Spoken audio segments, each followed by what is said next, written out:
Bonjour à toutes et à tous. Me voici en direct pour parler d'un sujet qui me passionne depuis des années, comme vous le savez sûrement, c'est être un athlète du cerveau. Qu'est-ce qu'être un athlète du cerveau? Les sports du cerveau, c'est quoi? Et dans cette intervention en direct, je vais vous partager de quoi il s'agit et surtout comment vous pouvez vous aussi devenir un athlète du cerveau. Donc c'est vraiment ça l'objectif de cette vidéo. Je vais essayer de la faire courte. Je me suis amusé à faire une petite mind map numérique pour cela. Et en commençant tout d'abord avec le premier pilier de ce qu'est un athlète du cerveau, c'est vraiment le fait que c'est un sport en fait. Voilà. Donc l'analogie, souvent j'utilise des analogies en fait, hein, et c'est vrai que avec mon travail avec Nicolas Lisiac, on se rend compte que dans notre société aujourd'hui, on fait souvent l'apologie du sport, mais du sport physique. Et c'est super important, j'en pratique moi-même depuis l'âge de 5 ans, le sport, que ce soit les arts martiaux, la course à pied, etc. C'est super important pour pouvoir se sentir bien dans son corps et être en bonne santé. Néanmoins, on ne parle pas suffisamment encore de faire des sports cérébraux, des sports cognitifs, pour pouvoir aussi être en bonne santé mentale, en bonne santé cognitive, donc au niveau cérébral. Et en fait, en comprenant cela, en comprenant que les sports du cerveau, comme par exemple, on verra, il y a plusieurs manières de les pratiquer, et bien, comme c'est un vrai sport, eh bien, c'est accessible à tout le monde. À partir du moment où vous avez un cerveau qui fonctionne, on va dire, bien, qui vous permet d'évoluer dans la vie, eh bien, vous pouvez toutes et tous pratiquer des sports du cerveau. Et cela s'explique notamment par le fait que le cerveau est plastique, il s'adapte à son environnement, ce qu'on appelle la neuroplasticité, que ce soit par la création de neurones qu'on appelle la neurogénèse, ou par la création de connexions neuronales, qu'on peut appeler la réserve cognitive. Comme un muscle, en fait, vous pouvez les développer, ces connexions, cette capacité neuronale. En revanche, pour pouvoir développer ces connexions, stimuler cette neuroplasticité, vous avez besoin de sortie de zone de confort. Vous avez besoin de répétition. Vous avez besoin d'entraînement.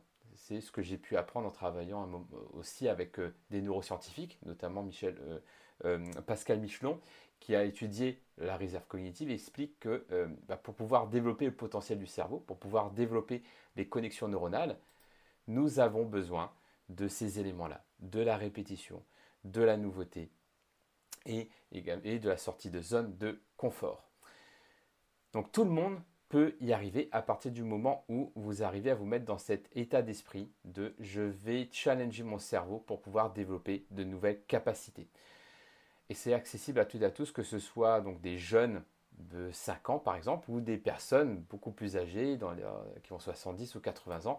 Et je peux le voir à travers les championnats par exemple de mémoire ou de mind mapping, où nous avons des catégories seniors et qui carburent en fait. Donc c'est tout à fait possible à n'importe quel âge.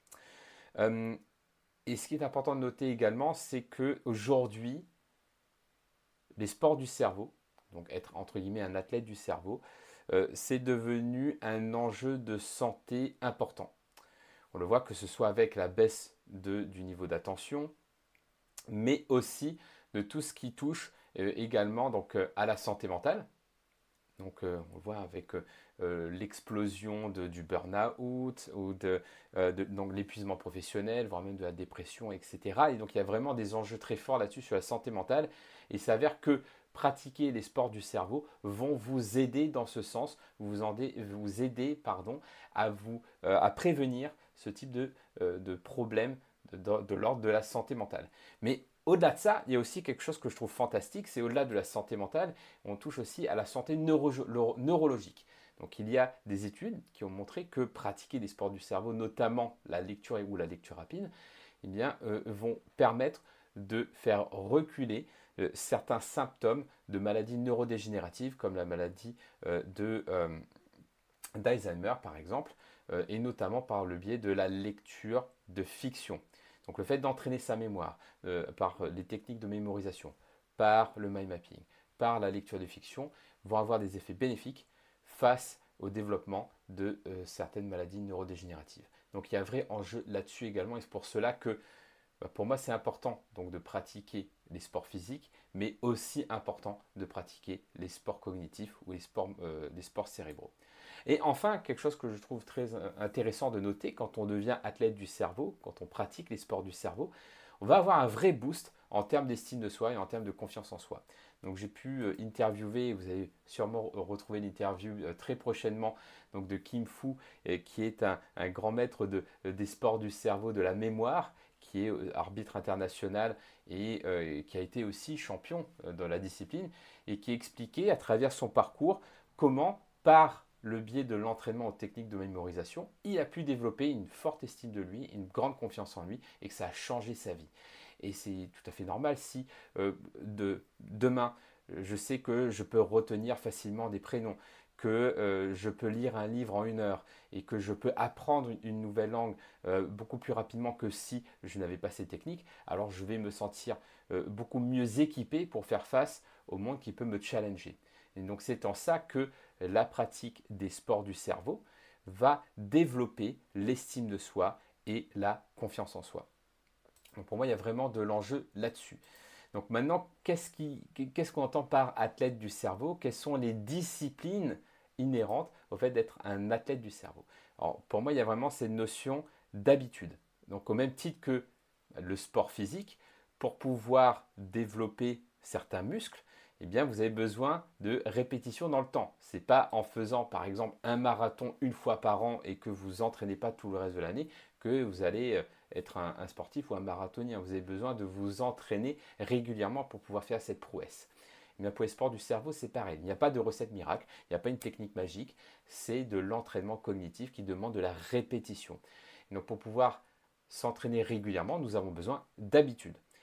Et des habitudes quotidiennes vont permettre de développer ces fameux muscles. Alors c'est une image, hein, le cerveau n'est pas un muscle, mais on peut développer on va dire les connexions neuronales au même titre qu'on développe des muscles. Mais pour cela, vous avez besoin de la répétition et vous avez besoin de challenge. Et ces challenges, cette répétition repose sur des techniques précises. Et pour ma part, les techniques préférées sont celles que propose Tony Buzan, qui a créé les championnats du monde de sport du cerveau, que ce soit les championnats du monde de la mémoire, du mind mapping ou de la lecture rapide. Pour moi, ces 3 techniques vont très bien ensemble pour pouvoir avoir la boîte à outils complète de l'athlète du cerveau avec des techniques de mémorisation, les cartes mentales, donc on appelle le mind mapping, ou la pratique de la lecture rapide. Et en fait, ce qui est intéressant, en fait, quand on arrive à pratiquer régulièrement ces techniques-là, donc on en fait des habitudes, eh bien, ça va devenir notre identité, en fait. Et au même titre que des personnes qui s'entraînent pour un marathon, à un moment donné, à force de faire des marathons, deviennent des marathoniens ou des marathoniennes. C'est ce que présente d'ailleurs James Clear dans son livre Atomic Habits, qui explique que quand on instaure des habitudes suffisamment longtemps dans le temps, eh bien, ça va devenir une part de nous, ça va devenir notre identité. Et donc quand on parle d'être un athlète du cerveau, ce n'est pas une personne qui va pratiquer 1 fois par an la lecture rapide, le mind mapping ou la mémoire, c'est une personne qui va en faire une habitude quotidienne qui fait que ça va devenir faire vraiment partie d'elle. Et c'est pour ça qu'elle peut se dire être athlète du cerveau. Et enfin, quand on participe à des compétitions, que ce soit au niveau national ou au niveau international, que ce soit en présentiel ou en distanciel, on se rend compte qu'il y a une communauté en fait d'athlètes du cerveau.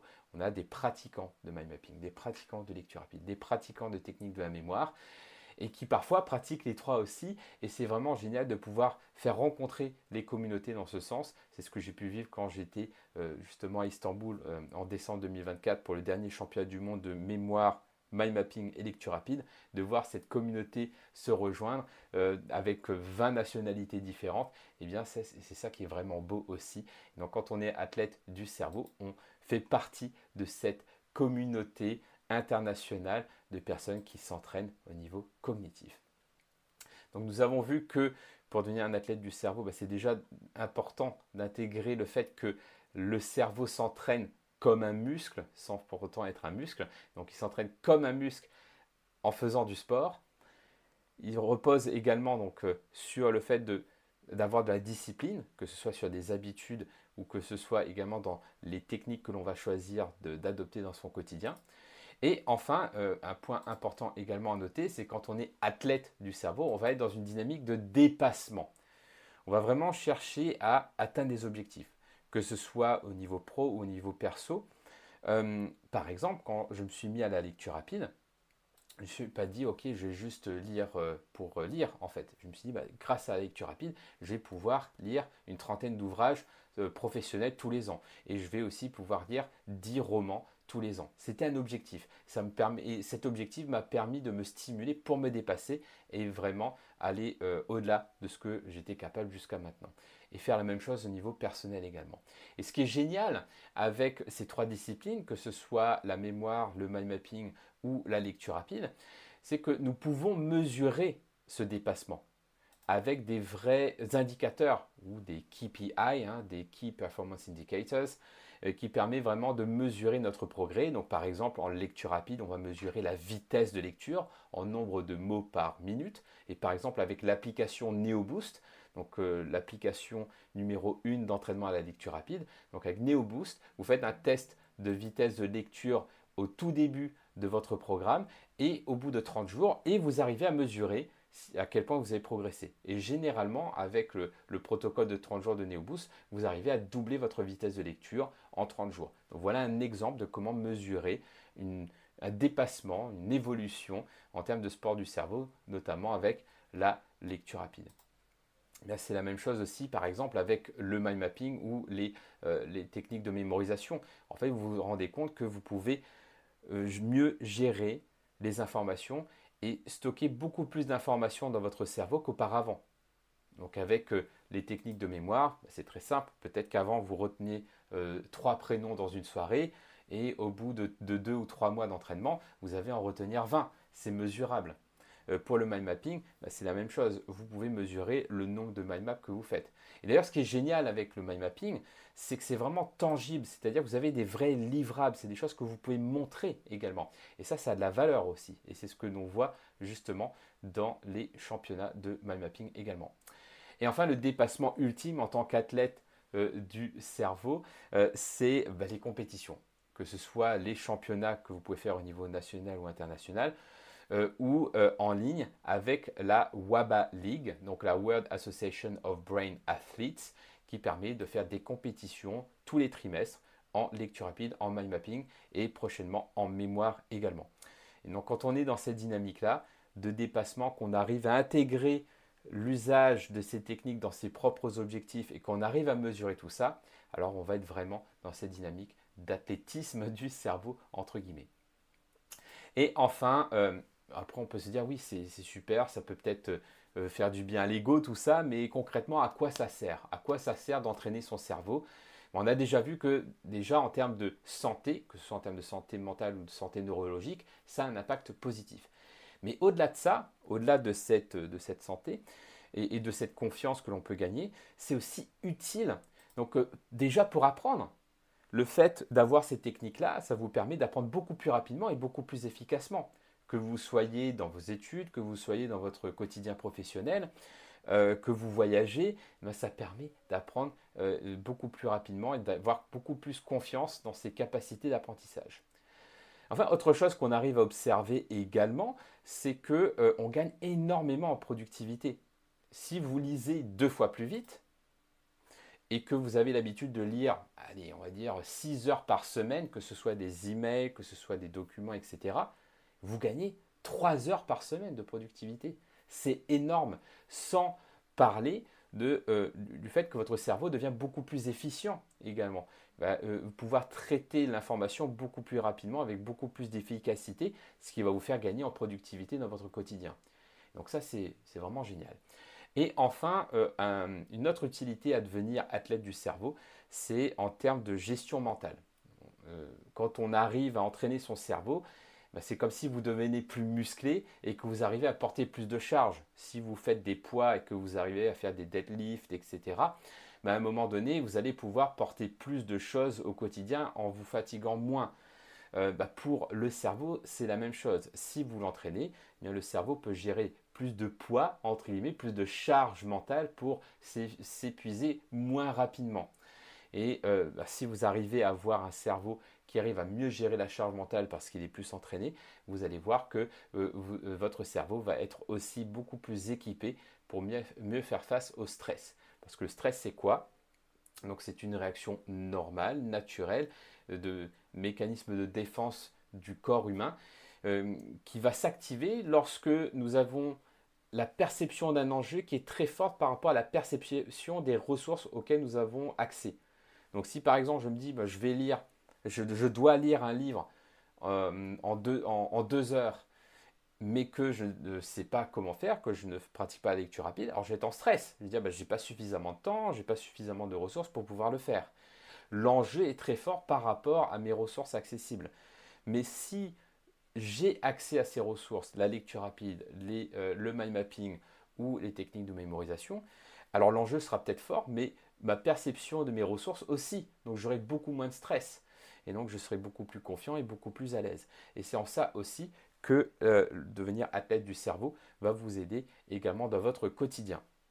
Donc voilà ce que je voulais présenter aujourd'hui dans cette courte vidéo. Donc qu'est-ce qu'un athlète du cerveau? Donc c'est quelqu'un qui pratique des sports cérébraux, sachant que c'est accessible à toutes et à tous, que ça permet d'avoir un impact positif sur sa santé mentale et neurologique, et qu'en plus ça donne un vrai coup de boost sur soi, que ce soit en termes d'estime de soi ou de confiance en soi. Nous avons vu également que pour être un athlète du cerveau, nous avons besoin de discipline, que ce soit à travers des habitudes quotidiennes que nous allons mettre en place, comme pour développer les muscles, ou à travers la pratique de 3 techniques en particulier, que ce soit les techniques de mémorisation, le mind mapping ou la lecture rapide. Et en pratiquant cela tous les jours, en faisant une habitude, vous allez voir que cela va devenir une partie de vous, une vraie identité qui vous permettra de rejoindre la grande communauté des athlètes du cerveau au niveau mondial. Il y a aussi cette dimension de dépassement qui est très importante, que ce soit à travers les objectifs que vous allez vous fixer, mais également sur la mesure, comment vous allez mesurer vos progrès, que ce soit dans votre quotidien ou à travers des compétitions, comme par exemple avec la WABA League. Et enfin, parce que ce n'est pas juste du dépassement pour du dépassement, c'est surtout utile, que ce soit pour apprendre dans votre quotidien, que ce soit pour gagner en productivité ou pour mieux gérer votre charge mentale. Voilà ce que je voulais partager avec vous. J'espère que cela vous a donné envie, voilà, de devenir vous aussi athlète du cerveau. Et si vous voulez aller un peu plus loin, si vous voulez en savoir plus sur maintenant comment devenir un athlète du cerveau, quelles sont les bonnes pratiques, les bonnes habitudes, les bonnes techniques, alors je vous invite à participer à la semaine du développement 2025. Vous avez le lien dans le descriptif de la vidéo. C'est gratuit. Voilà, vous n'avez qu'à vous inscrire à cet événement qui est en ligne, qui aura lieu la dernière semaine de janvier 2025 avec plein d'interventions en direct gratuites, y compris la mienne sur justement les meilleures techniques pour devenir un athlète du cerveau. Et j'espère pouvoir vous y retrouver en direct également à ce moment-là. Donc c'est mon intervention, donc c'est le lundi 27. Vous avez le lien en dessous de la vidéo. N'hésitez pas à partager autour de vous si vous pensez que des personnes seraient intéressées pour pouvoir muscler leur cerveau également. Et ça me fera vraiment plaisir d'échanger avec elles et d'échanger avec vous donc en direct prochainement. Je vous remercie et je vous dis à très bientôt. Bye bye.